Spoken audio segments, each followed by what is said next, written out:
Hi friends, இன்றைக்கி நீங்கள் இந்த வீடியோவில் என்ன பார்க்க போகிறீங்கன்னா, டேஸ்டியான சிக்கன் கிரேவி எப்படி பண்ணலான்னு பார்க்கலாமா? அதுக்கு தேவையான மசாலா பொருட்கள்: ஒரு பிரியாணி இலை, ஒரு பட்டை, 2 நட்சத்திரப்பூ, 6-7 பட்டை மிளகா, 2 டீஸ்பூன் சோம்பு, 2 டீஸ்பூன் ஜீரகம், 2 டீஸ்பூன் மிளகு எடுத்துக்கோங்க. பட்டை மிளகாயை தவிர்த்து மற்ற எல்லா மசாலா பொருட்களையும் போட்டு நல்லா வதக்கிக்கோங்க. அது நல்லா வதங்க ஒரு நல்ல வாசம் வரும். அது வரைக்கும் நல்லா வதக்கிக்கோங்க. ரொம்ப வதக்குனிங்கன்னா கருகிடும். அதே மாதிரி நான் இந்த மசாலா பொருட்கள் எப்போதுமே குழம்பு உடனே ரெடி பண்ணுவேன். நம்ம பல்காகவும் ரெடி பண்ணிக்கலாம். நான் இப்போ எடுத்திருக்க மசாலா பொருட்கள் எல்லாமே ஒரு குழம்புக்கு தேவையான மசாலா பொருட்கள் தான். நீங்கள் பல்காகவும் ரெடி பண்ணி வச்சுக்கலாம். நம்ம ஆனால் உடனே ரெடி பண்ணும்போது அது இன்னும் வாசமாகவும் இருக்கும், டேஸ்ட்டாகவும் இருக்கும்.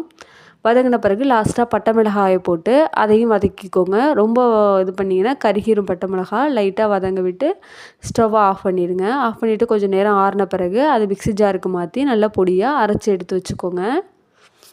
நெக்ஸ்ட்டு ஒரு ஸ்டவ்வை ஆன் பண்ணி பேன் எடுத்து வச்சுக்கோங்க. பேனில் உங்களுக்கு தேவையான அளவு எண்ணெயை ஊற்றிக்கோங்க.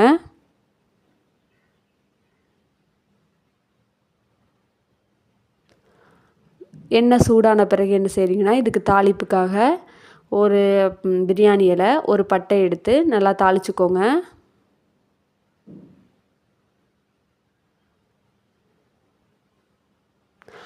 அது தாளித்த பிறகு ஒரு 7-8 பட்டை பல்லாரி வெங்காயம் குட்டி குட்டியாக நறுக்கி வச்சுருக்கேன்.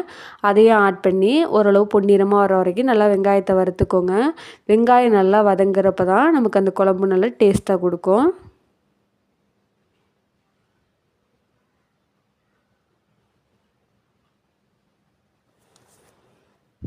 வெங்காயம் நல்லா வதங்கின பிறகு நான் இஞ்சி பூண்டு பேஸ்ட் ரெடி பண்ணி வச்சுருக்கேன். இது 2வது டிப். இந்த இஞ்சி பூண்டு பேஸ்ட்டில் நான் எக்ஸ்ட்ரா ஆட் பண்ணியிருப்பேன். என்னென்னா, ஒரு பாதி அளவு தக்காளி, ஒரு வெங்காயம் நீங்கள் ஆட் பண்ணிக்கோங்க.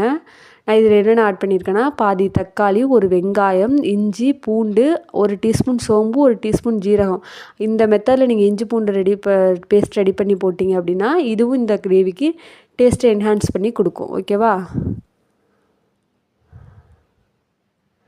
நல்லா பச்சை வாசனை போகிற அளவு இந்த இஞ்சி பூண்டு பேஸ்ட்டு நல்லா வதக்கிக்கோங்க.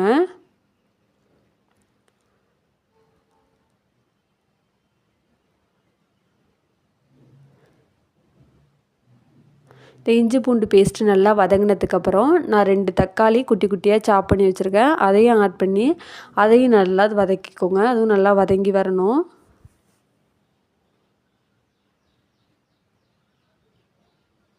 நீங்கள் இதில் ஒவ்வொரு ஸ்டெப்பாக ஃபாலோ பண்ணும்போது தான் உங்களுக்கு இதே மாதிரியான சிக்கன் கிரேவி டேஸ்ட்டாக கிடைக்கும். இந்த மாதிரி நீங்கள் ட்ரை பண்ணி பார்த்துட்டிங்க அப்படின்னா, அதுக்கப்புறம் இதே மாதிரி சிக்கன் கிரேவி தான் நீங்கள் எப்போதுமே ட்ரை பண்ணுவீங்க. அவ்வளோ டேஸ்ட்டாக இருக்கும். கண்டிப்பாக ட்ரை பண்ணி பாருங்கள் ஃப்ரெண்ட்ஸ். இதில் உள்ள எல்லா ஸ்டெப்பையும் கண்டிப்பாக மஸ்ட்டாக ட்ரை பண்ணி பாருங்கள்.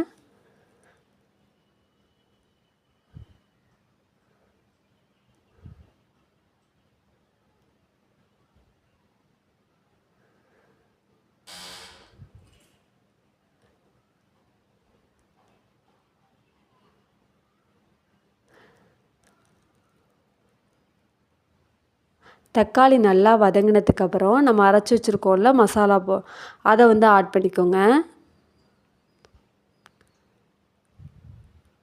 அந்த மசாலாவை ஆட் பண்ணி அதையும் நல்லா ஓரளவு ரொம்ப நேரம் வேணாம், ஒரு 2 மினிட்ஸ் நல்லா வதக்கிக்கோங்க. ஏன்னா அது எல்லாமே மிக்ஸ் ஆகட்டும்.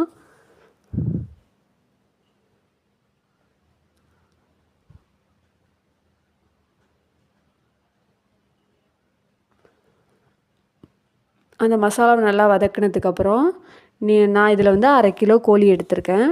நீங்கள் உங்களுக்கு தகுந்த மாதிரி இது பண்ணிக்கோங்க. அடுத்தது கோழியையும் போட்டு, ஏன்னா நம்ம அந்த மசாலா பொருள் தக்காளி வெங்காயம் எல்லாத்தோட இந்த கோழியை போட்டு நல்லா வதக்கும் போது தான் அந்த மசாலா பொருள் எல்லாமே அந்த கோழிலையும் சாரும். உங்களுக்கு எல்லாமே அப்போ தான் அந்த கோழியும் ஓரளவு வெந்து வரும்.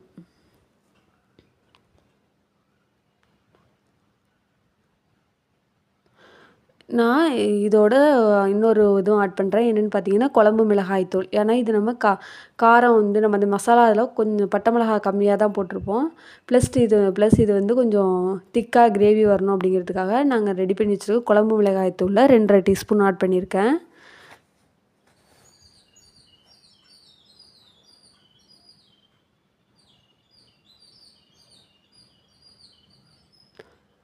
குழம்பு மிளகாய் தூளையும் ஆட் பண்ண பிறகு அதையும் நல்லா கலந்து விட்டுக்கோங்க. கலந்து விட்ட பிறகு நான் இந்த கிரேவிக்கு வந்து 1.5 டம்ளர் தண்ணி ஊற்றிருக்கேன். ஏன்னு பார்த்தீங்கன்னா அப்போ தான் அந்த கிரேவி நல்லா கொதித்து அந்த கறியெல்லாம் வெந்து திக்காக வரும்போது நமக்கு கரெக்டான கன்சிஸ்டன்சியில் இருக்கும். ஓகேவா?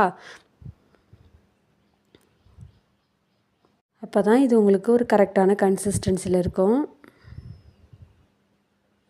அப்போ ஓரத்தில் உள்ள எல்லாத்தையும் நல்லா கலந்து விட்டுக்கோங்க. நல்லா கலந்து விட்ட பிறகு என்னென்னா கொதிக்கட்டும், நல்லா கொதித்து வரட்டும். ஒரு கொதித்த பிறகு என்ன பண்ணுறீங்க அப்படின்னா உங்களுக்கு தேவையான அளவு உப்பு ஆட் பண்ணிக்கோங்க. நான் இது வீடியோவில் மிஸ் ஆகிருக்கும். உப்பு ஆட் பண்ண பிறகு அது கூடவே கொஞ்சோண்டு கருவேப்பிலை தலையும் தூவிக்கோங்க. கருவேப்பிலை நல்ல ஒரு வாசனை கொடுக்கும் உங்களுக்கு இந்த கிரேவிக்கு. ஒரு 10லேருந்து 15 நிமிஷம் நல்லா கிரேவி கொதித்து வந்த பிறகு நீங்கள் ஸ்டவ் ஆஃப் பண்ணிவிட்டு கொத்தமல்லி தழை தூவி இறக்கிட்டீங்க அப்படின்னா டேஸ்ட்டான சிக்கன் கிரேவி ரெடி. இந்த மெத்தடில் நீங்கள் ட்ரை பண்ணி பார்த்துட்டு எப்படி இருக்குதுன்னு கமெண்ட் பண்ணுங்கள் ஃப்ரெண்ட்ஸ். தேங்க்யூ ஃபார் மை வாட்சிங் video. Please share and subscribe for my channel.